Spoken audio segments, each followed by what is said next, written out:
Everyone, welcome to another episode of CoinNewsExtra interview session. So today we'll be talking about Impact of D4A Conference, and we have a very high personality that will be helping us to talk about this topic. We have Vasilisa Marinchuk. Vasilisa, you're welcome to CoinNewsExtra. Hi guys, it's a pleasure to be here today with you. Okay, Vasilisa is the MD at Barcelona Blockchain Week. So, Vasilisa, how do you see the ecosystem and what you are doing with the D4A conference? So, we'll be talking about the D4A conference today and what impact you're making with this conference. So, before we move straight to that, can you just tell us a brief about yourself? So I came to crypto space back in 2016 when I joined one of the fast-growing startups who was providing the prepaid cards to most of the wallets at that time.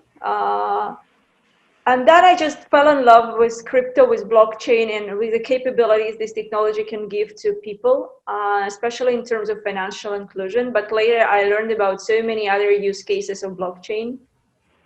So my role, starting 2019, I became the MD at Barcelona Blockchain Week, as you said, and now mostly what I am doing is promoting the technology and its use cases to the society on different levels, from political world to the individual world.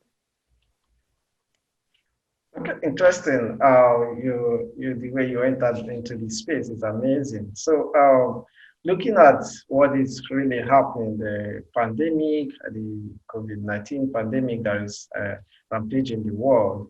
So, how is the ecosystem faring?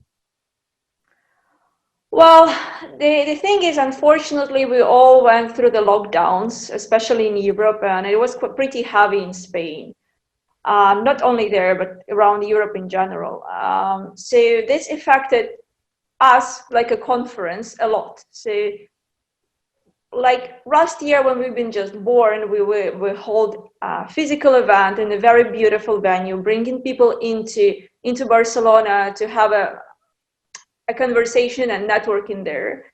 But this year has changed the plans a lot, not just for us, but for many conferences, and many actually have changed the dates several times and then canceled the events fully.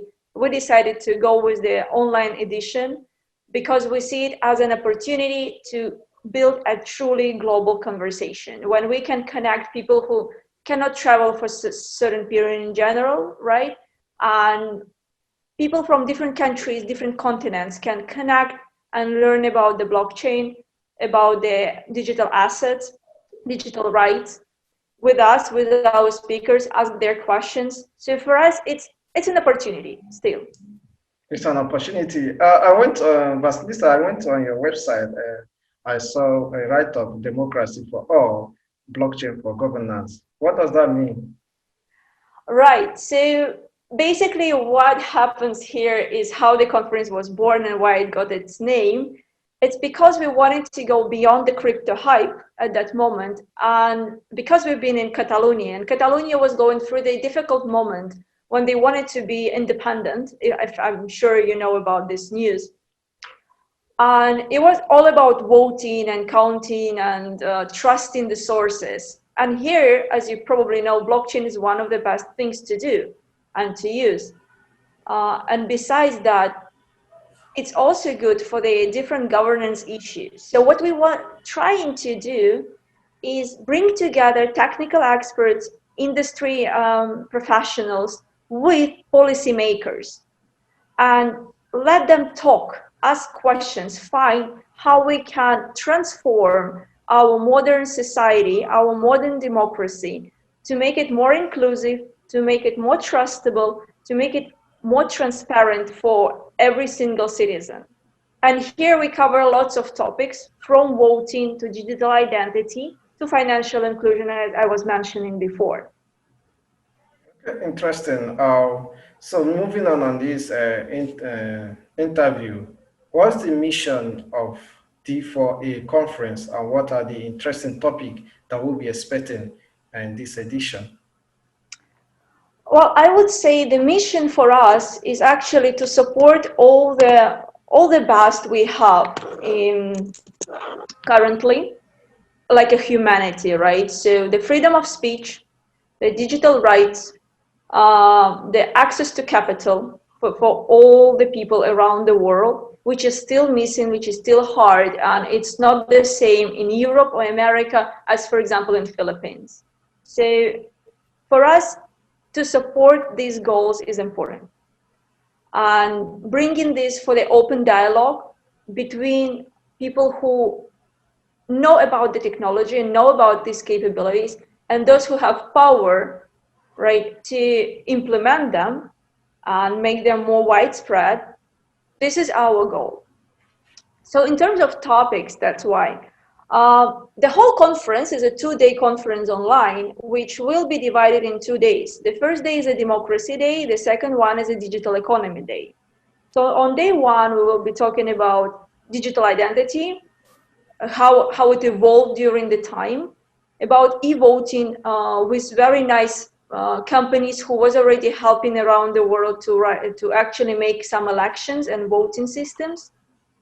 We will be talking about cybersecurity and privacy of human beings, and also about the freedom of media and digital rights. For digital rights, we have very interesting panelists and speakers who are actually practical judges and lawyers, as well as some foundations or organizations who are protecting the rights of the people.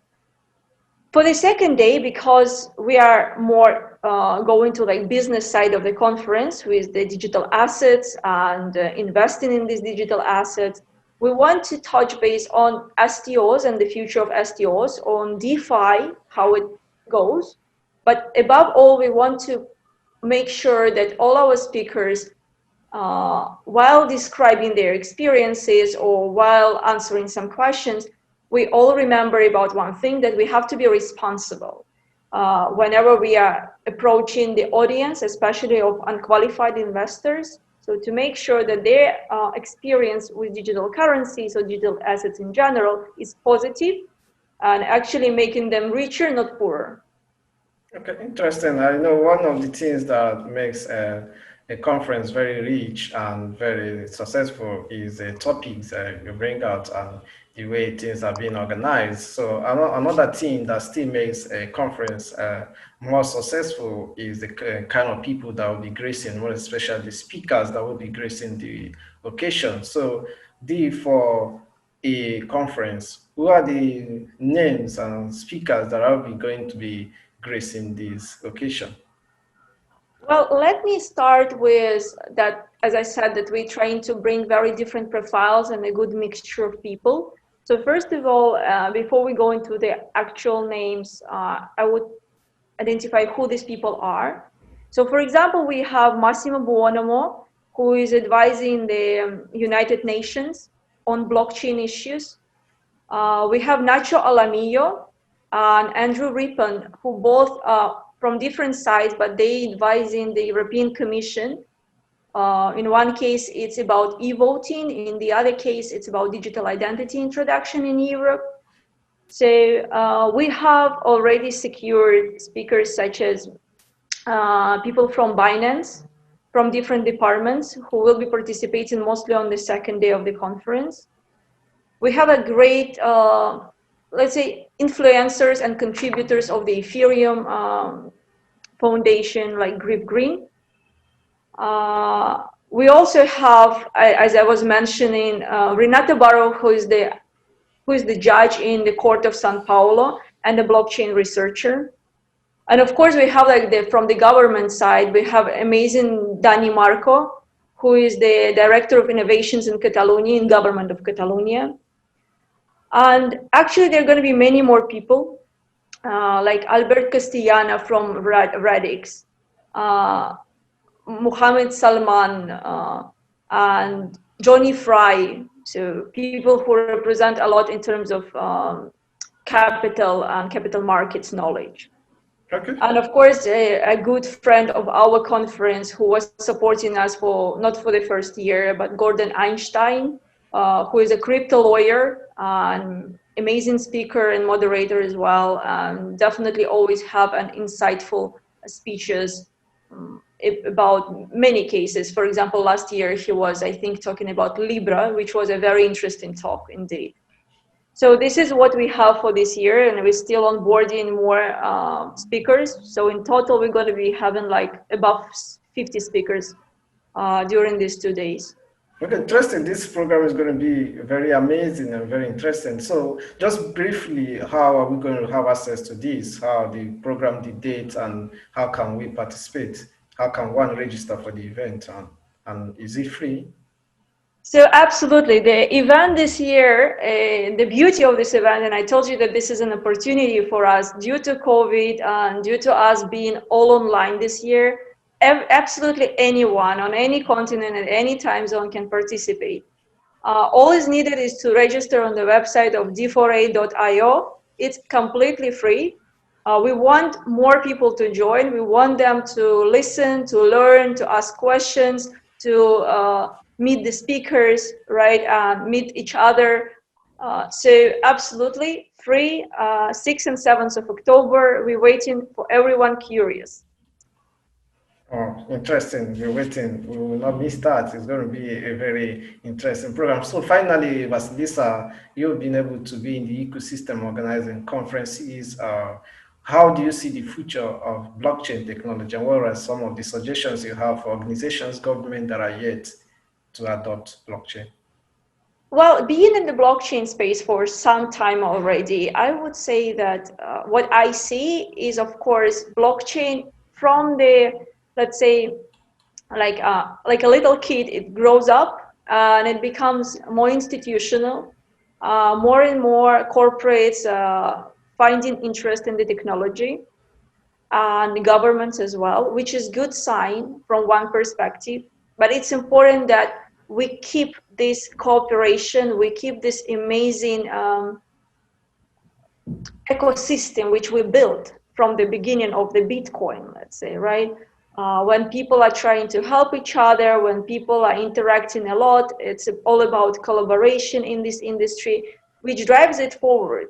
Because a lot from being like conference organizer, I'm reaching out to many people who is dealing with the blockchain on different levels and for different projects. But all of them, they want to share knowledge. All of them want to collaborate and promote the technology and help others to learn. So this, I think, is the strongest part of that. And as soon as going forward, I think that we will see more and more applications based on the blockchain.